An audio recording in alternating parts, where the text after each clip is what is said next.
prepared for TCU, what your overall impressions are? First of all, great coaching, great staff. They did the unthinkable last year, and I'm proud of them. You know, residing there in Texas for quite some time.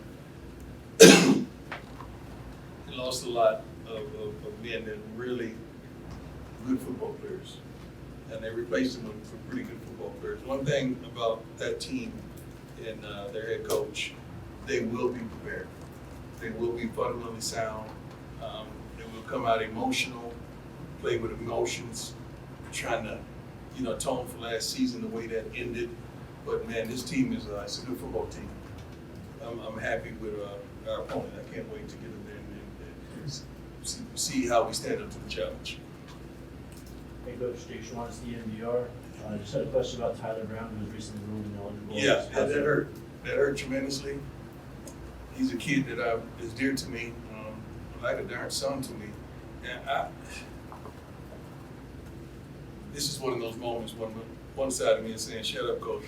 The other one said, "Go get it." I'm gonna go get it.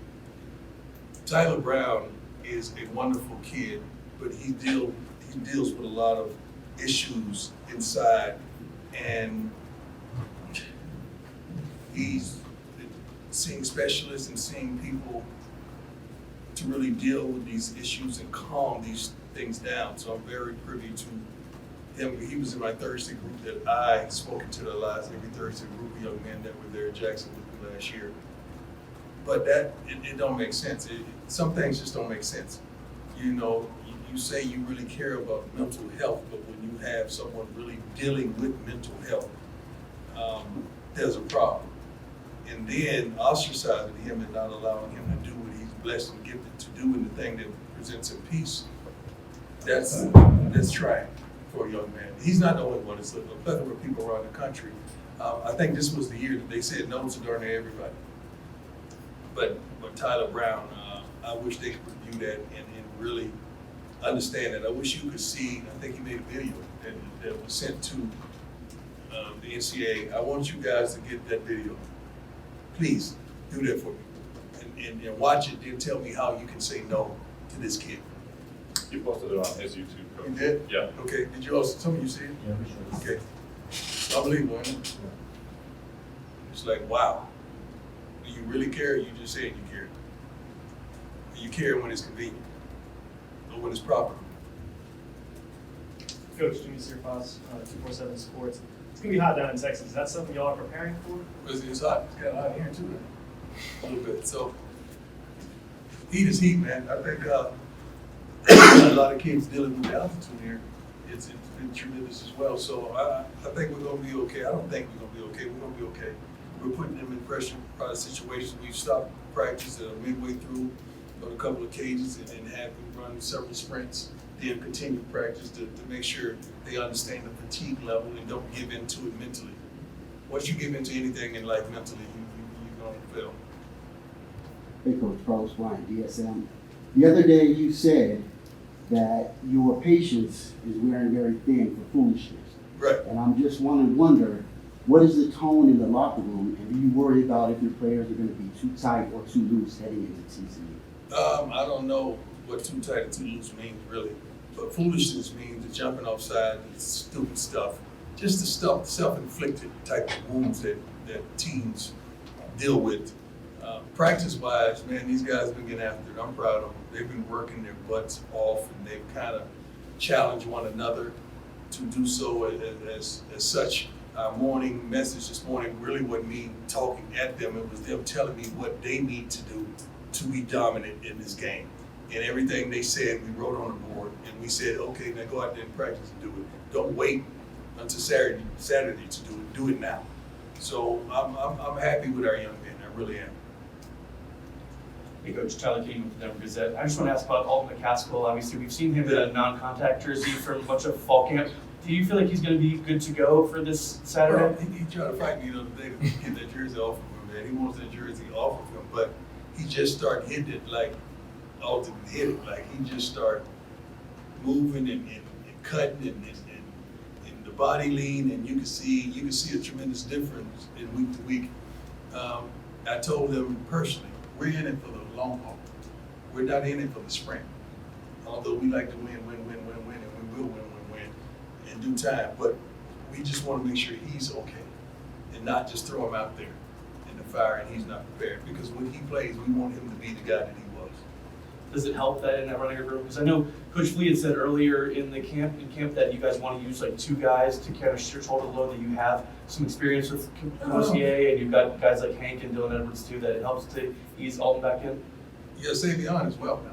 Yeah. I mean, all these guys, I think, Savion had 1,000 last year. Dylan's at home run waiting to happen. That running back room is, I'm sleeping real well with their room. I get a great night's sleep when it's concerning that room. That room is really talented, and Flea's doing a great job coaching it and leading that room. Aaron Anderson, Fox 31. Coach, you've been part of the football play at the highest level. Yes, sir. For a lot of these kids, this is going to be new. What is your impression in terms of the way they will respond Saturday when the ball's kicked off? Well, they came here because they wanted it. They came here because they wanted the light, they wanted the smoke, they wanted the attention, they wanted the focus, they wanted the love. I mean, but also you got to understand there's the opposite of that as well, that you got to be willing to accept when you want all and desire those things. These kids are ready. We prepare them not just athletically, we prepare them mentally for things and challenges that's going to happen in life as well. So I like what I see on a daily basis. I really do. As a matter of fact, I love these kids. I really do. Yes, sir. Go ahead. Hey Coach, Nick Rothschild, Denver Center. This is the second time you mentioned mental health in this press conference, and I just kind of want to get your impression on how important it is for you to coach their mental in addition to their physical. Well, I'm not only coaching their mental, their physical, as well as their spiritual, and just trying to guide them to their financials as well. So it's if you just coach football, you missing. You just leading these kids down the football path. You're gonna miss 98% of your life because it's bigger than that. It's bigger than that. I mean, we tell these parents all the time, you send us support, we're gonna send you back a man, and that has nothing to do with football. It has everything to do with the mental, the social, the spiritual, the economical, all these different facets of life. Educational as well. They just started school yesterday. We want them to be dominant in the classrooms as well. Go ahead, Matt. Coach, you spoke a little bit about kicking by committee, but it seems like maybe you guys had a I don't kicking know if I ever said competition we're there. gonna kick back a committee. I don't know if I ever said that. I said we have a plethora of kickers that can kick. Okay, back. so how has the kicking competition progressed? It's really good. I mean, we have 3 guys that field goal wise, I think whatever way I feel, you know. But you gotta understand, this guy may be better on this hash. This guy may be better on that hash. This guy may be better at this distance. This guy may be better with this pressure. You know, you gotta see that and feel that. Punting wise, that's no brainer. Long snap wise, there's been battles that I think they're in every position, almost every position that we have. But these guys really compete against one another. But I'm happy with the specialists that we offer. I really am. Has anyone separated themselves? Yes, for sure.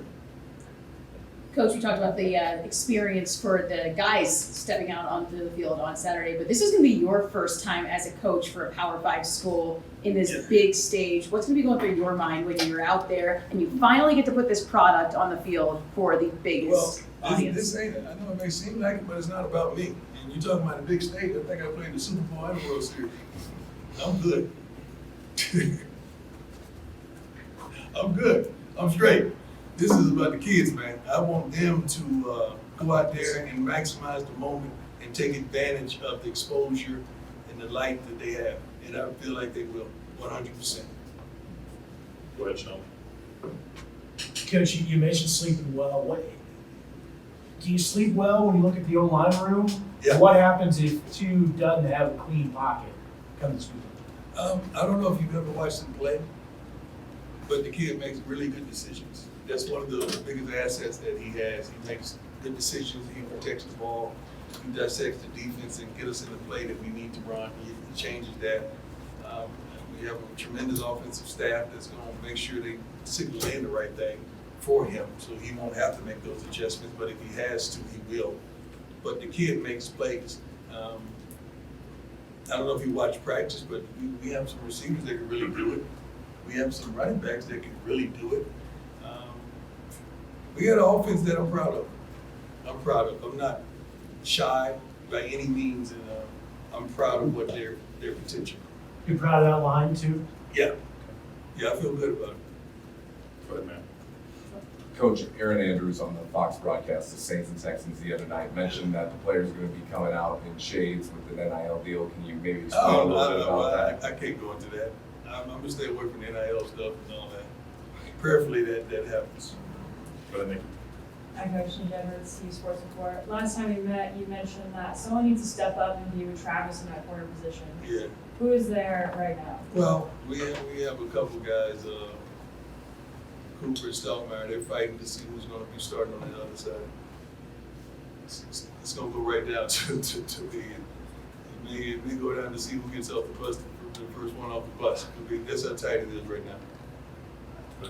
We're comfortable with both of their productions, but we just don't know which one may get denied. Sticking in the secondary, Coach Kelly mentioned the star position, a vital position for your team. Yes. Curious if you're willing to share who's been competing at that Slusher should be that guy. Yeah, he's he has experience. He's not shy by any means. He challenges receivers. He's very physical on the run. He'll make a lot of mental mistakes. The kid can play, and he's been playing well since he arrived. He really has. Hey Coach, Jack Carlo with Buffalo's Wire. Just curious what you've seen from the defensive line so far this game. Defensive line, I'm happy with what I see. I really am.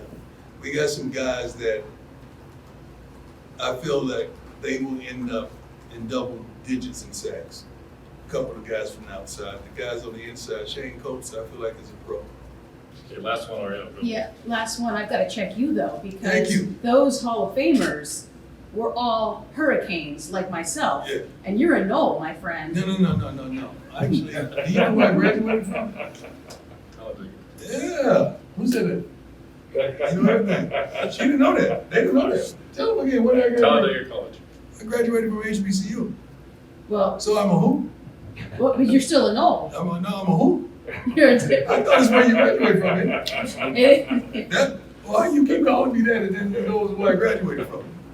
I'm an HBCU grad. And you're okay with all those Hurricanes? You around gotta you? understand, all of us grew up together. All of us played high school football together. All of us, we competed, me and the playmaker competed against each other in college. And we always had love for one another. He was the reason I went to the Cowboys, because I called him and say, man, tell me what's up down there in Texas. He says, all good, bro, let's do this. That's how I went. It's Florida boys. See, it's a Florida connection that it's unbelievable. So the whole world had odds with Florida and Florida State. My best friend, Richard Frank, came here to speak to the whole team about finances, financial literacy and all of that. So you missed that. He went to the University of Florida. We played together in high school. He was the one nicknamed me prime time. So we've had more people than you reported on coming to just pour into the young man. With great insight. Talladega. That's where I graduated from. All right, thanks, Coach. Thank you.